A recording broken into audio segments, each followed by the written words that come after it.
Hi guys, welcome to another episode of Punch Me in the Face. What I want to talk about today is culture, issues with culture, and how to resolve them. Because everybody always says, you need good culture.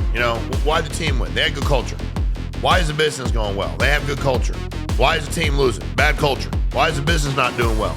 Well, they just don't have any good culture. And we say it all the time, right? Like we're supposed to understand it. First of all, we have to identify what does it actually mean.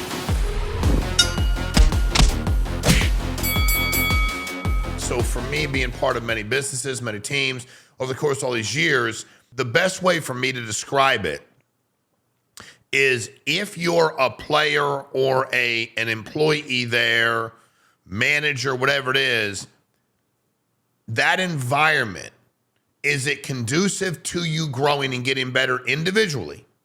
And is it conducive in growing to getting better as a company? And if those two things are happening, then the synergy is pretty powerful. That's good culture.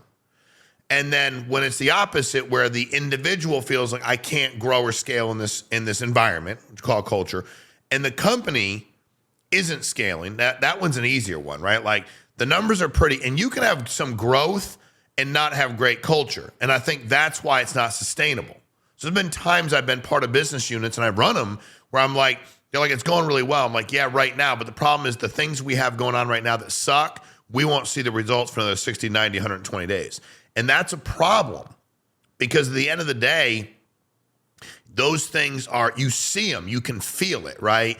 And it's like what happens there is, for me, I've always been able to keep, address, and assess like the culture, the current culture of the company, right? The team. And the way you do it is that you go through, right? You go through the company, the entity, and you figure out who's pulling against you. And there's always somebody pulling against you. You can say whatever you want. The question is, what are you going to do about it when they do? It's not whether they're going to or not. They're going to. You're going. And why do people pull against you? Ego, insecurity, a myriad of issues causes them to like pull against the bigger team, right? Like if you get promoted, or my buddy gets promoted, and he's now my manager. If I'm insecure and have an ego, I'm all of a sudden upset, right? I didn't get the job. Look at me. What's my issue? Now, why is that caused? First of all, the person that promoted him is at fault. If I go, hey, you know what, Tom? I get Tom the job. But if I know, because I work at the company, that these three dudes think they should have gotten the job, as soon as I let Tom know, I go, hey, man, we're going to have a meeting later. Announce it. I need you to keep it to yourself. I mean, it's quick. I ain't going to last them. I don't trust many people keep stuff to themselves that long. But we're going to have a meeting at 4. It's 1 now. Can you not share with anybody? Your first task here with your new promotion. You want to call your wife, cool. You want to call your best friend, cool. But keep it under wraps here. Let's have a meeting. I want to announce it, bring you up, yada, yada, yada. And then I go to the other guys that applied for it, or girls, men and women, and or thought if it wasn't an application process, right, if it was just an appointed position, the ones I know. And if you don't know who thinks they should have gotten the job, you're out of touch with your culture, right? You're out of touch with the company. You can't fix culture if you aren't present. You have to know who thinks what at all times, right? So I go to those people and I'm like, all right, man, listen, let me explain something to you. We made a decision on a promotion. And by the way, you were in the mix. Tell them the truth. Dude, if they think they're in the mix and they're not in the mix, tell them. Hey, Tom, listen, man, I know I've heard you. I'm here. I pay attention. You've talked about wanting to be promoted. Is it okay if I tell you the 3 or 4 or 5 reasons you haven't been promoted yet? Like, is that okay with you? Because it's not affecting your current job. In your current job, you're effective. That's why you're still here. But in order to promote you, there's 3 or 4 or 5 things. I'd be more than happy to address those with you. Would you be interested in hearing that? To which he'll probably say yes. I would kind of weird to say no. And then you walk him through those things. Then in the end, you go, we made a decision. We're going to announce it at 4. It wasn't you. I'm going to ask you something, Tom. Is that going to be a problem for you? And if he says anything other than no, if he says depends on who it is, hey, bro, now that affects your ability to do your current job. It doesn't matter who it is. You can leave, But if I promote somebody who's now going to be your boss because so-and-so retired, left, we got rid of them, whatever, they're going to be your boss. It doesn't matter if you like it or not. If you're going to stay here, you have every right to go, hey, you know what? I don't like that person, my boss. I quit. Cool. But so at 4:01, Tom, when there's an announcement, I want you to go, yep or no. So like if you're in the back and you go, good, like you're good. But if you go, boom, then like you got to quit. I'm eventually going to have to fire you, right? You walk through, but you have to have conversation. The reason culture gets bad is because people can't have conversations.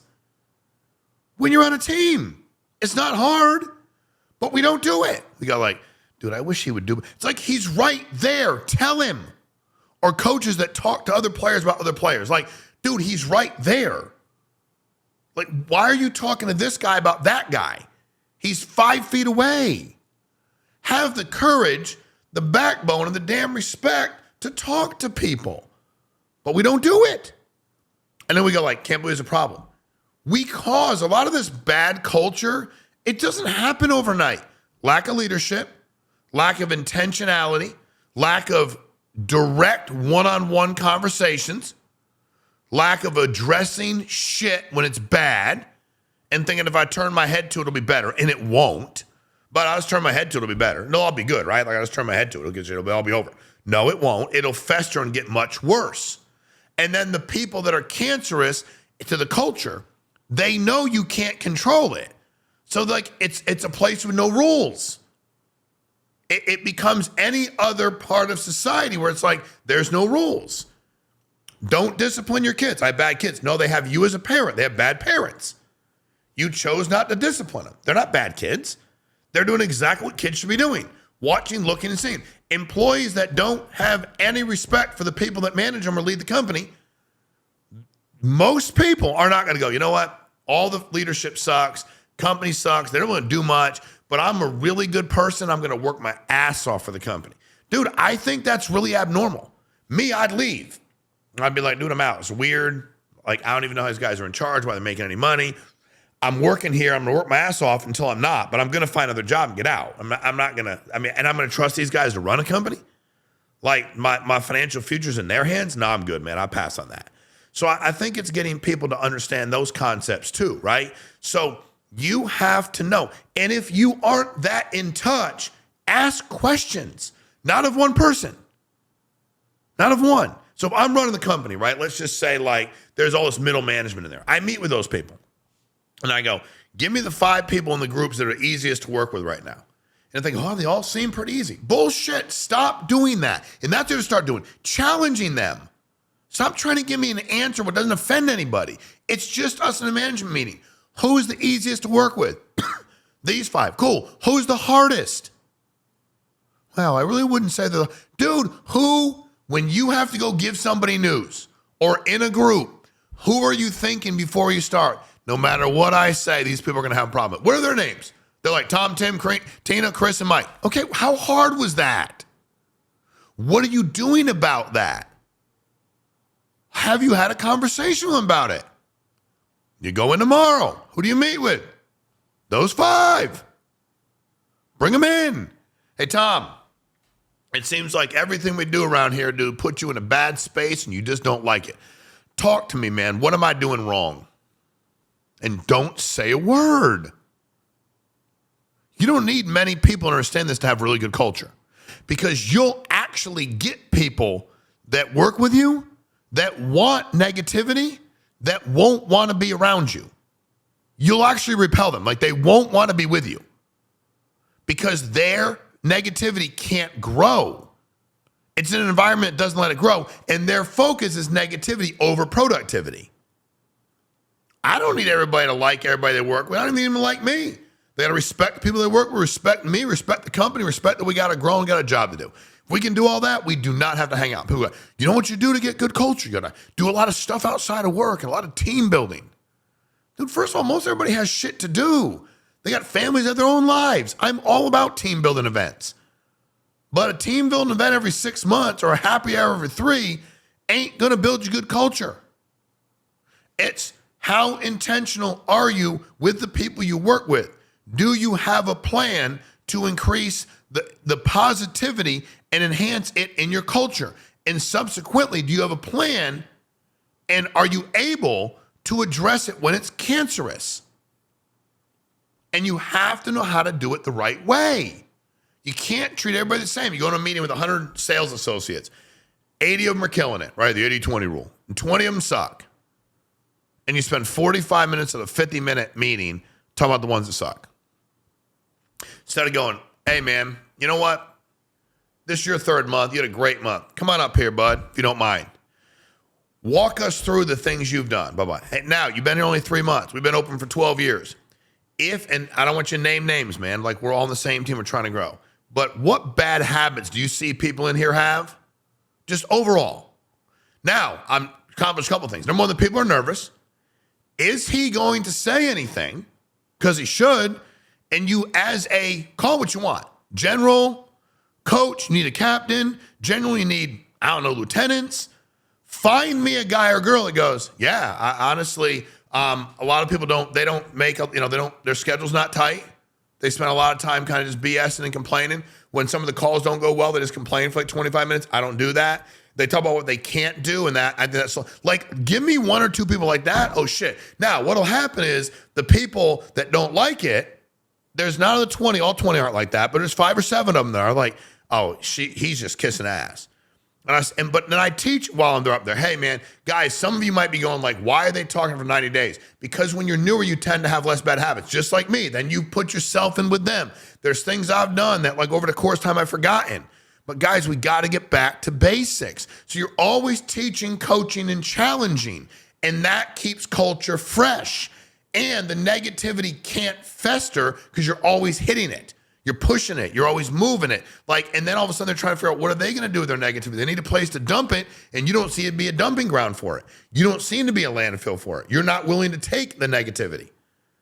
And that's how you build really good culture. But you've got to work at it all the time. And if you don't know, ask people. Bring me into your 100 people. Let me do a meeting for an hour. But I'm good. I'm like, hey, bro, am I bothering you? Yeah, dude, you right there. Yes, you with the phone in your face, not paying. You. Hey, man, come on up here if you don't mind. No, that's inappropriate. Come on up here if you don't mind. Yeah. Well, dude, I'm here. They brought me here. I do pretty good at this. I've done well. Obviously, I'm annoying you. Tell us why you're annoyed by me being here. It's exactly the shit I do. What's he going to do? Say something. Dude, I'm doing good, and they bring me here to teach y'all. You won't pay attention. Hey, guys, is he always like this? You can't do that. What do you mean I can't do that? What did I do? He don't want to be there. I asked nicely why he doesn't want to be there. Then I ask y'all if he's typically like this. What part of that is wrong? I'm just trying to help me understand. I know what I can't say about him. I wouldn't. I'm not belittling. I'm asking. He doesn't want to be here. We get paid to work here. You all work with him. What do you guys know? And again, I'm looking for my generals, my cap. Yeah, like he's actually always like that. Why? I don't know, man. I just think he did well. Like, let's all have, you know how you build great culture? As long as you're professional and ethical, nothing's off limits. And if people know that, their negativity is going to be addressed, confronted, and challenged. All of a sudden, it ain't so fun anymore. There's a lot of ways to address it. We're going to talk a lot more about it. Like, subscribe, share. If somebody has bad culture, good culture, share this with them. Thanks for jumping on. Another episode of Punch Me in the Face. And your time is crazy valuable, and I appreciate you sharing some of it with me.